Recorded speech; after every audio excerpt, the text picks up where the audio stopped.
Hey, welcome back and welcome front, my friends. In today's video, we're going to be taking a look at Wonder Trans Ronin, aka their take on a masterpiece Drift. And if you're not familiar, the design is actually an homage to the non-transforming Flames toys Drift from a few years back. It's essentially the same gimmick as their Sky Atlas, and I don't know if you guys remember that one, but that was a transforming version of the Flames toys Optimus Prime, done by the same group, Wonder Trans. The toy is really nice. It's sleek in both bot and alt mode, but if I'm just going to be honest, the transformation is a bit iffy. So after the entire experience, honestly, I'm just kind of left with this question. Was it worth making this thing transform? I mean, seriously, but I'll let you be the judge. First, let me tell you that I wholly endorse this figure, and there are definitely some pros and cons to it, but overall, I think it's a win. In terms of who this is for, well, if you're into bots with beautiful sculpts and great paint detail, this guy might be for you. And if you're into bots that possess Japanese or samurai-like aesthetics, this dude definitely checks a lot of boxes. And if you're into bots with great shelf presence and posability, this dude, mostly fits that description, but more on that later. And despite all these great things, he's not without his faults. Number one, tolerances. Jeez, they are all over the place. Some places too tight, some places just right, and some places too light. The figure lacks consistency, and I wish this wasn't the case. Number two, accessories and hand details. I love the fact that he has the dual machetes and a katana. I really love it. But I hate the fact that the thumb can't be oriented properly when he's wielding these weapons. Oh! Also, the tap to slot mechanisms of the hands are a bit loose at times, and he can often lose grips on his swords, and that's not great. Number three, limited posability. While he can get into some fun stances, the shoulder posability is limited, and the placement of that shoulder joint is super questionable. He also lacks ab movement due to the transformation, and the feet are pretty inflexible as well. Not great. And finally, number four, transformation. Last but not least, I gotta talk about this. It's certainly not a nightmare transformation, but it's borderline. It's borderline. I mean, I can respect what they accomplished, but at the same time, the process filled me with anxiety, and there's just not a lot of real estate to work with, so the engineers did what they did, and I get it, but man, this takes me back to the question we posed at the beginning of the video. Was it worth making this thing transform? I don't know. Well, you be the judge, and let's dive into the transformation. Okay, we're going to attempt to transform him, and I hope my blood pressure doesn't go up. It's certainly not the worst thing that I've ever transformed. That esteemed honor goes to Trojan Horse's Waspinator. But anyway, you saw what I did, right? I kind of folded this up, and I brought this out, and I swung the tire down, and you're going to release this, and what you're going to do is, there's this one other part over here. You're going to lift this bit out. Okay, oops. Forgot to remove the sword scabbard. The arms, this is kind of cool. What you're going to do is you're going to spin this around, and there's a lot of things that are cool about it. Don't get me wrong. It's when we get into the canopy, the transformation of the windshield and stuff, oh man, that is not fun. That is not fun. But from here, you're just going to bend this up on itself, and even the palm, you're going to bend this flat, and what you're going to do is you're going to bend this up here so that it's holding the shoulder. And once you've got that done, you're going to rotate this entire bit into there, spin and bring the tire back down and close this up. Neat, right? Yeah, that's very cool. I like that. It feels very satisfying. It's very compact. This bit over here is a little tricky. I don't like this part. It doesn't really tab in well. Well, I haven't been able to find a way to do it. But anyway, I'm going to release the other side, and then we'll continue afterward. All right, I'm starting to get nervous. I'm starting to get nervous as we get closer to that canopy section. But what you're going to do over here is you're going to rotate the arms back. And by the way, big shout out to MGO, because this toy does not come with any literature. There is no instructions or anything like that, so I had to follow along with MGO's instructions, so I appreciate you, big dog. And so you saw what I did. I rotated the arms up, then I rotated the head. And then what you're going to do is, oh no, we're getting there. These metal bits, you're going to release them from the sides of the abs.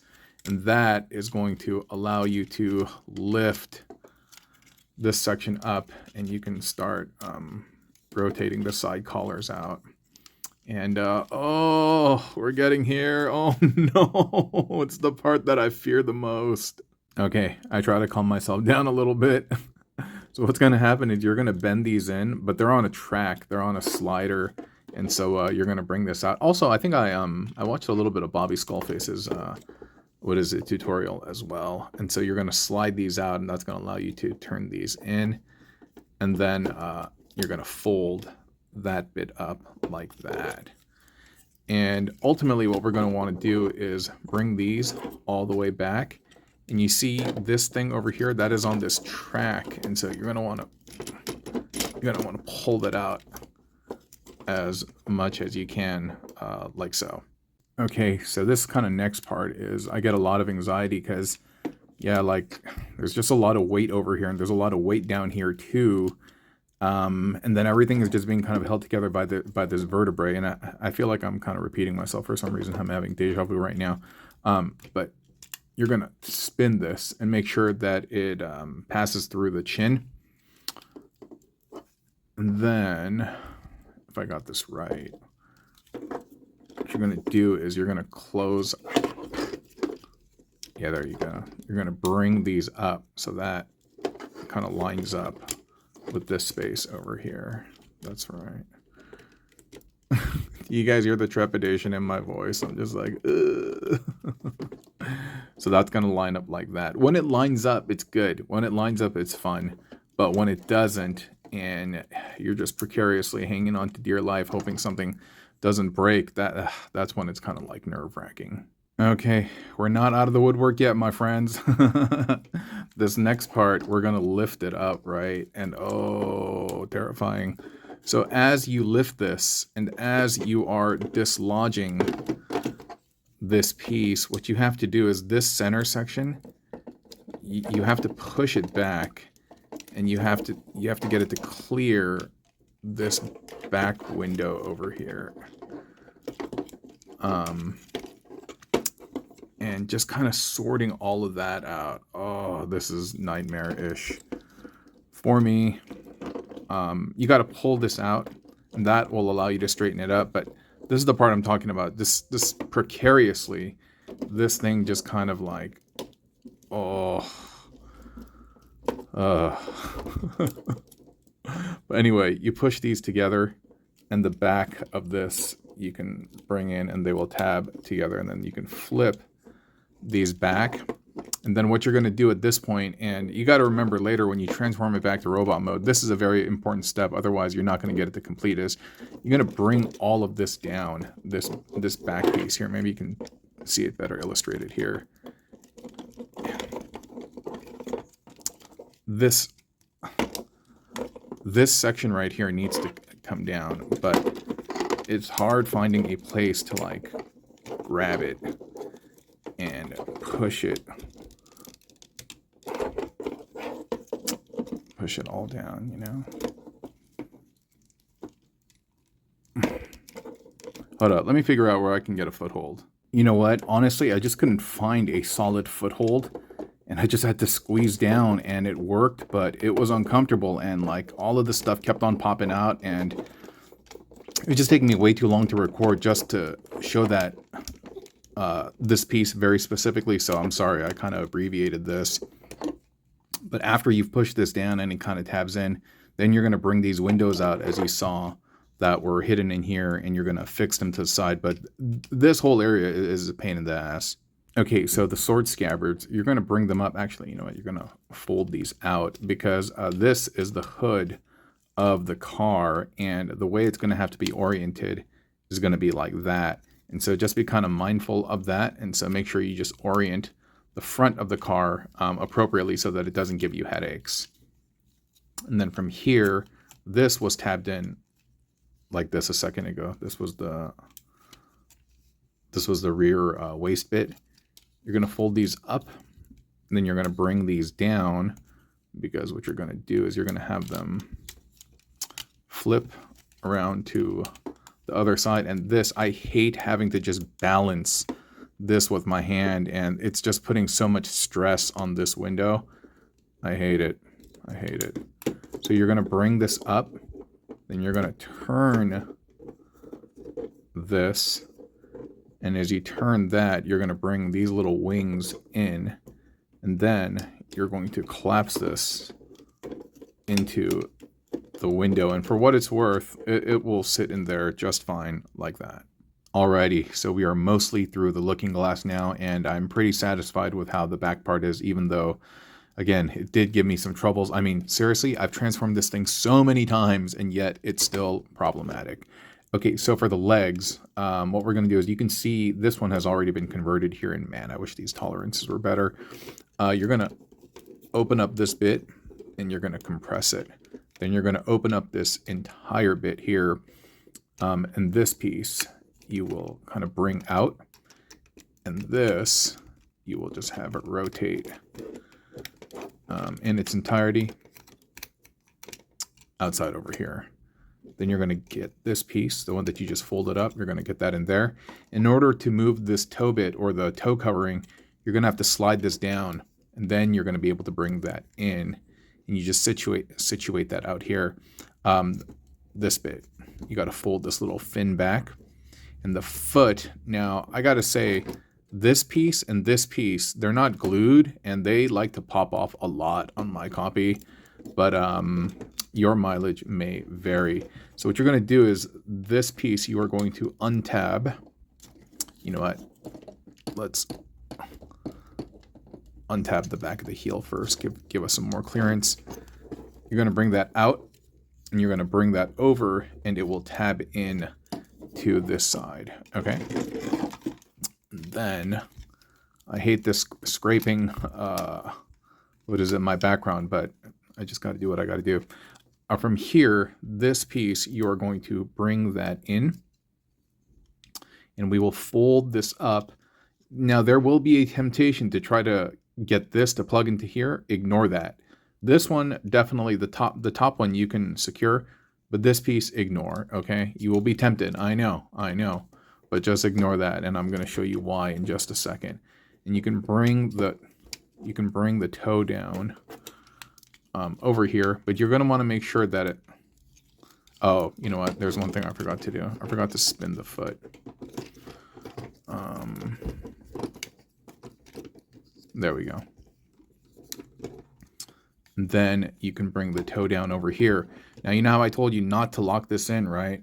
The reason why I told you that is this is on a very, very stiff double hinge. You got to kind of bring this down and to seat it in here as close as possible. Now, if you lock this piece in, you won't be able to do what I'm doing, so just be mindful of that. Nor will you be able to do the next step, or next couple of subsequent steps, which is to lock the sides of the car in using these bits. And so again, just pay attention to what I said. And so this piece, what you're going to do with this thigh is you're going to slide it down. And once you have slid that down, you will tab that tire piece in there, and we are done with the legs. Woo! All right, now to finish it up, we're going to spin the waist. And once that's done, we are going to spin the legs up. You know what? You got to make sure that this is all hidden in here, because you absolutely need the clearance. You have to make sure nothing is jutting out on the side, because what's going to happen is this is going to go up and lay flush as much as possible. And while you're doing that, this has to try to, like, this... Here, maybe we need to do everything at once. You need to be able to bring this into the center. It's all coming untabbed. I hate you, I hate you, I hate you.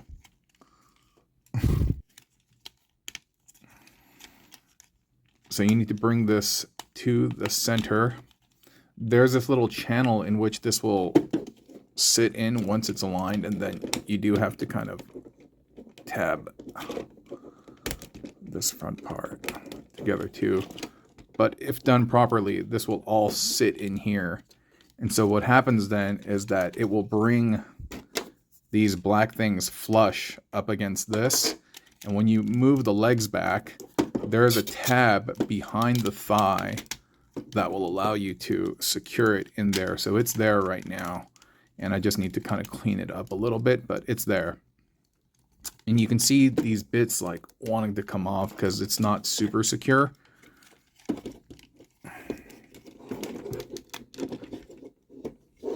All right, and then we are going to get this, bring up and spin. You hear me kind of out of breath, like. And then you do that. And again, big shout out to MGO, Bobby Skullface. Yeah, I think those are the individuals whose videos I watched. And so you got that all in there. You can see the back's kind of coming undone. So now this part, there is a lock and key type mechanism over here, but it's a little difficult to get everything to line up exactly the way you want. And so you just kind of have to, live with it. And these pieces back over here, I mean, we're virtually done. They're supposed to tab in here. Like, I just have never been able to do it. Like, there's this piece that has to clear this. Like, I don't know, man. I just can't do it, and nor will I keep trying. But here is the alt mode, as you see stuff like starting to like pop out and stuff. But let me clean them up and we can talk about it. Okay, so here he is all cleaned up, and honestly, this is the best that I could do. I couldn't get everything to sit flush, but I will say I got these rear parts to kind of sit down a little bit better. I had to put in a little bit of elbow grease and effort, but it's better than before. Still not fully tabbed in, but it's there.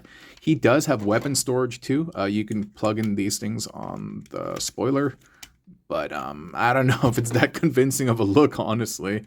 I don't know if it's that great. You could do that. And the large sword, I don't think it goes anywhere. but yeah, dude. So whatever, dude. He has it, right? But in terms of, is the juice worth the squeeze? I don't know, man. I don't know. I mean, I like the alt mode, and I do like the bot mode as well. But that transformation, especially this section with so much weight bearing on the back and so much weight bearing on the front and that thin vertebrae to hold it together, I'm not a big fan of that. It does clean up pretty nice on the undercarriage once you got everything done, and it's cool. But yeah, man, there are definitely some hits and misses with this. I love the bot mode, love the aesthetic, love the car, love all of that. But some of the intricate engineering, the tolerances, the position of the thumb and stuff like that does make me double think this. But at the same time, it is a pretty high recommend from me. Scale of 1 to 10, 7, 7.5 maybe. Yeah, maybe a solid 7. Yeah. Anyway, thanks for being here. Thanks for watching. I will catch you all next time. Adios, geese.